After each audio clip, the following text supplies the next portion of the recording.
Seperti yang saya janjikan tadi, sesi ini masih sesi pertanyaan dari panelis yang dijawab oleh pasangan calon dan kemudian bisa ditanggapi. Kita mulai dari pertanyaan untuk paslon 2. Siap, Bapak? Saat ini sebagian besar penyandang disabilitas harus berkompetisi secara tidak seimbang dalam mendapatkan pekerjaan layak dan berusaha. Sebagian adalah akibat dari rendahnya tingkat pendidikan dan keterampilan, tindak diskriminasi di dunia kerja, dan terbatasnya layanan serta fasilitas pendukung. Apa program Anda untuk mengatasi tantangan ini jika terpilih kelak? Waktu menjawab 2 menit dimulai dari Anda menyampaikan jawaban. Silakan. Ya, secara prinsip kami akan menjadi provinsi pertama yang menjadi pelopor mengimplementasikan undang-undang tentang penyandang disabilitas tahun 2016 nomor 8. Kenapa? Misalnya untuk pemerintah instansi minimal menerima 2%, swasta 1% dari penyandang disabilitas. Ini yang pertama. Yang kedua, kami pun mulai menempatkan, kita mulai memperkenalkan 112 untuk, ya kalau di luar negeri kita kenal dengan 911. Kita lihat, makanya saya katakan kenapa butuh RPTRA, kenapa butuh pendataan dari Ibu PKK. Karena kita harus mengenali penyandang disabilitas ini memiliki kelebihan keunggulan. Kita tidak bisa menyamaratakan. Dan kita juga sadar banyak penyandang disabilitasnya adalah karena sakit menua atau karena juga kecelakaan. Nah, kita mesti tahu datanya, siapa mereka. Orang yang tunarungu, yang tunanetra tentu berbeda. Kita juga suka salah selama ini. Kalau tunanetra dilatih pijat, kenapa mesti pijat gitu loh. Banyak dia bisa terima telepon, bisa lakukan yang lain. Nah, data inilah yang kami katakan penting. Membangun DKI ini bukan seperti autopilot. Ini harus dikerjain dengan data, dengan solusi, bukan asal ngomong. Nah, itu kami yakin penyandang disabilitas Jakarta, semua taman kami saja kita perhatikan. Bahkan sampai urusan kecil, kami mempunyai Jakarta Transcare. Kamu telepon 1 hari sebelumnya, karena dia tidak mampu, kami jemput, antar ke halte bus terdekat. Nah, model-model ini yang kami lakukan. Bahkan apalagi, trotoar kami pun sudah kita buat ramah disabilitas.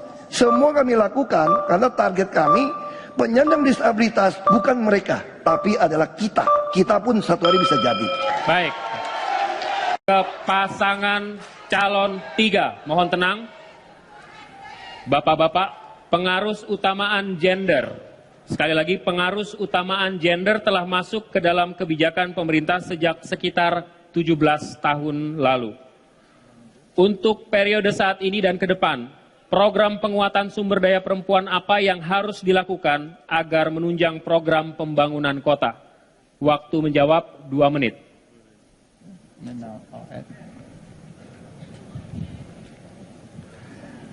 Prinsip kita adalah kami akan melibatkan mereka-mereka yang sudah bergerak di dalam tema perempuan dan pemberdayaan perempuan. Mengapa? Saya pernah di birokrasi. Kami di birokrasi memiliki kemampuan untuk menggandakan. Tetapi bicara tentang inovasi terobosan, maka warga biasanya justru lebih banyak memiliki terobosan. Karena itu pendekatan kami akan begini. Kami komit untuk pemberdayaan perempuan.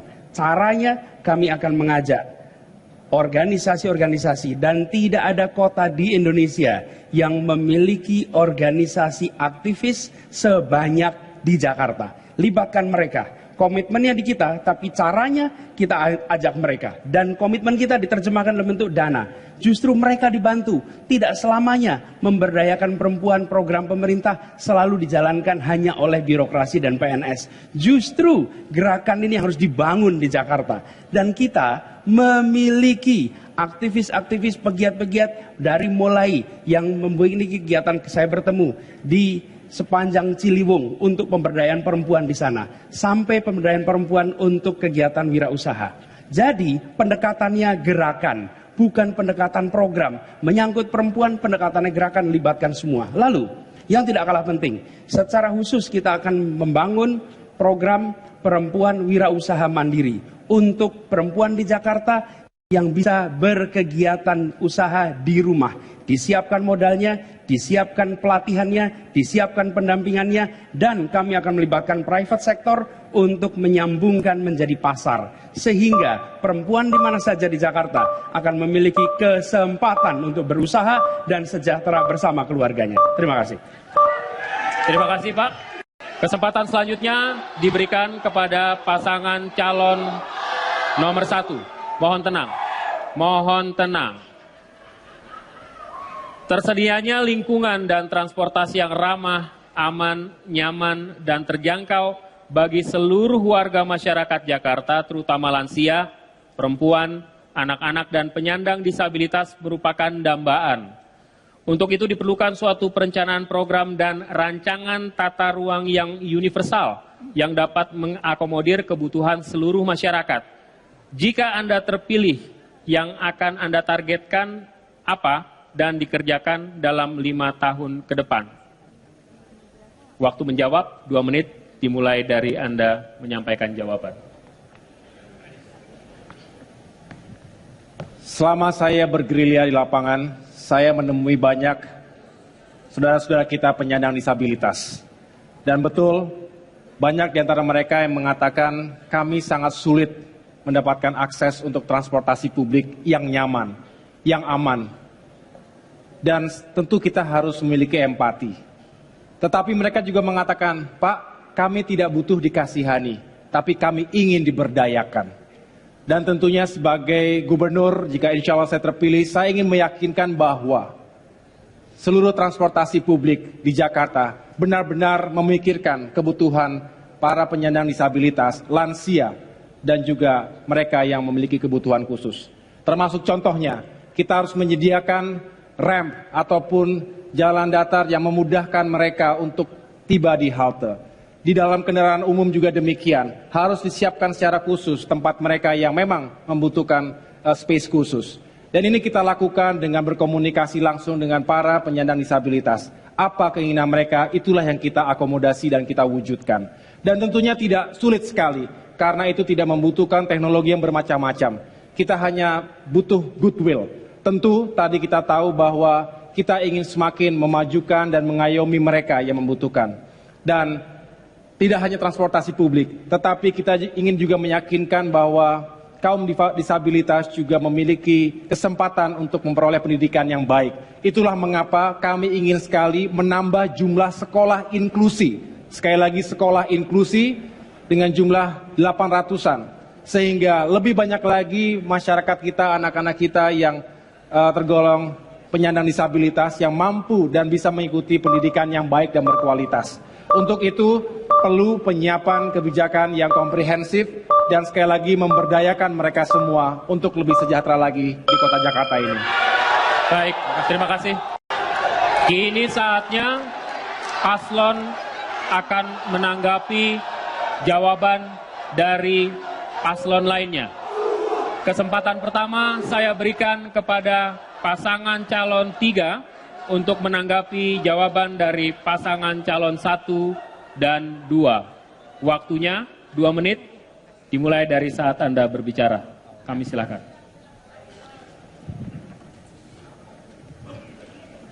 Ketika bicara tentang kebutuhan bagi penyandang disabilitas, maka apa yang disampaikan tadi baik. Tapi semuanya mengasumsikan kami tahu semua solusi, padahal tidak. Dan menyangkut soal disabilitas, sudah begitu banyak contoh praktek terbaik di dunia. Standarnya ada, prosedurnya ada. Di kita adalah justru melibatkan, dan komitmen kami, ini yang berbeda. Kami dalam semua kebijakan ke depan akan mengajak warga penyandang disabilitas untuk terlibat dalam penyusunannya. Sehingga tidak terjadi lagi peristiwa seperti ini. Ini contoh. Koridor 13 busway kita. Ada 10 halte di koridor 13. Dan dari 10 halte itu hanya ada 1 yang menggunakan ram. Yang lainnya hanya menggunakan tangga. Efeknya apa? Penyandang disabilitas, ibu hamil, Mereka yang datang dengan membawa kursi bagi bayi, semuanya tidak bisa memanfaatkan fasilitas ini. Dan ini dibangun baru-baru ini, bukan 10-15 tahun yang lalu. Artinya apa? Libatkan para penyandang disabilitas, lihat praktek terbaik dunia, lalu tunjukkan komitmen dalam semua perencanaan dan pelaksanaan bahwa setiap kebijakan di kota ini, adalah kebijakan untuk semua, bukan sebagian. Sehingga penyandang disabilitas di Jakarta akan bisa mengatakan, saya bersyukur tinggal di Jakarta, semua fasilitas terselenggara dengan baik. Dan itu mengapa? Karena kita sudah punya Undang-Undang Nomor 8, yang terima kasih kepada Partai Gerindra yang menjadi penyokong utama undang-undang ini. Apa yang terjadi? Sehingga kita memiliki komitmen legal sampai implementasi. Itu komitmen kita. Terima kasih. Baik, terima kasih Pak. Kesempatan selanjutnya saya berikan kepada pasangan calon 1 untuk menanggapi jawaban dari pasangan 2 dan 3. Waktu dan kesempatannya kami persilakan 2 menit dari mulai Anda menyampaikan jawabannya. Silakan. Bicara masalah mainstreaming gender, pengarus utamaan gender. Ini artinya perempuan itu, saya perempuan loh, itu mesti dimulai dari mulai perencanaan, pelaksanaannya sampai evaluasi. Dan kemudian ini bukan hanya sekedar yang namanya rencana induk saja, tetapi bagaimana prakteknya. Masa PKK harus dibatasi? PKK itu kan adalah gerakan masyarakat yang lahir dari bawah, bukan harus dibatasi. Nah kemudian berbicara juga bukan hanya perempuan. Kalau kota yang aman untuk perempuan dan anak, pasti aman untuk semua. Dan saya berpikir bahwa ketika kita berbicara tentang disabilitas, saya pengen konkretnya aja deh. Ada nggak sih di kantor balai kota yang namanya disabilitas bekerja? Dia kan bisa jadi keluar masuk surat bisa. Kemudian di BUMD kita bisa loh. Bisa betul bahwa misalnya dia bisa di IT, dia bisa mengerjakan itu. Tapi sudah ada berapa? Nah ini yang perlu dipertanyakan. Saya ingin yang konkret-konkret saja. Dalam arti bahwa dasawisma kalau di masyarakat PKK-nya jelas harus digalakan. Jumantik itu luar biasa loh, jangan dibatas-batasi. Mereka juga honornya perlu ditingkatkan loh, karena bekerjanya dari hati. Nah kemudian bicara juga anak, nggak usah jauh-jauh loh. Kalau RPT juga ada kata jauh ya dari tempatnya. Kenapa tidak? Dulu saya pernah wali kota Jakarta Pusat, kantor-kantor kelurahan itu bisa loh tempat ruang bermain untuk anak-anak dan ibu. Bisa ada tanaman. Saya pernah panen loh di wali kota Jakarta Pusat. Nggak pernah panen loh, tapi panen di kota Jakarta Pusat itu bisa. Kenapa? Perempuan luar biasa karena di empower. Terima kasih. Terima kasih Ibu. Selanjutnya kami berikan kesempatan kepada paslon 2. Mohon tenang. Terima kasih atas kerjasamanya. Pasangan nomor 2, waktu dan kesempatan Anda menanggapi jawaban dari paslon 1 dan 3 Pak, 2 menit, silakan. Ya, saya kadang-kadang mohon maaf pada pasangan calon 1 dan nomor 3. Kadang-kadang nih saudara ini suka membangun opini yang menyesatkan sebetulnya. Saya kasih lihat ya. Ini kami telah memasang contoh dari Jepang. Kenapa butuh S-curve? Supaya motor nggak bisa lewat, kursi roda masih lewat. Ini ada standar di Jakarta. Dan Dewan Transportasi kami itu ada perwakilan penyandang disabilitas duduk di dalam. Makanya jangan heran kami sudah membeli banyak bus yang show breakernya bisa miring. Supaya apa? Supaya kursi roda turunnya pun rata. Itu suspensi harus tambah 1 miliar demi penyandang disabilitas. Lalu bicara CCTV. Aduh, kami ini sudah punya 5.047 CCTV yang terintegrasi di dalam Smart City.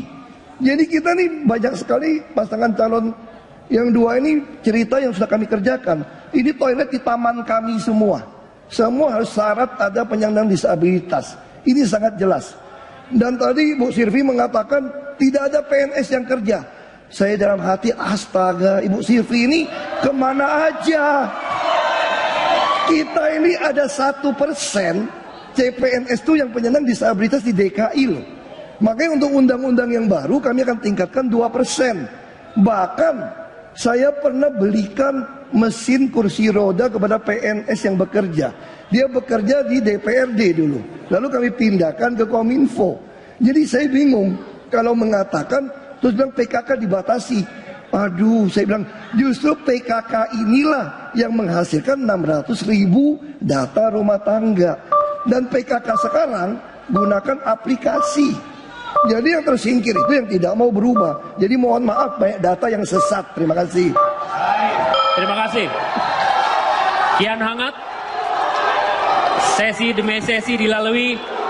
Suasana kian hangat, tapi tentu saja ini semata-mata memberikan kesempatan kepada Anda untuk membandingkan mana visi misi program yang cocok untuk Anda dan kemudian Anda menentukan pilihan.